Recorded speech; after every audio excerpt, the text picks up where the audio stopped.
आप देख रहे हैं सिटी 24 न्यूज़ चैनल। બનાસકાંઠા જિલ્લાના થરાદ તાલુકાના થેરવાડા ગામમાં વીજપોલથી કરંટ લાગતા પશુપાલકનું મોત થયું।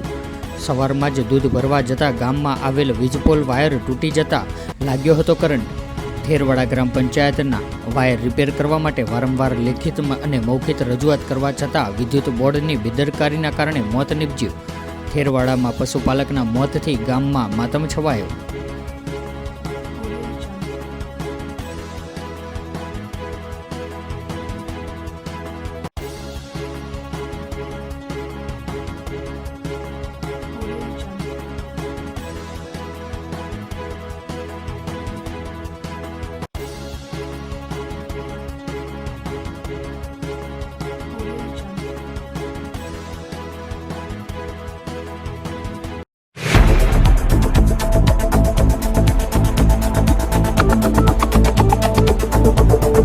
आप देख रहे हैं सिटी 24 न्यूज़ चैनल।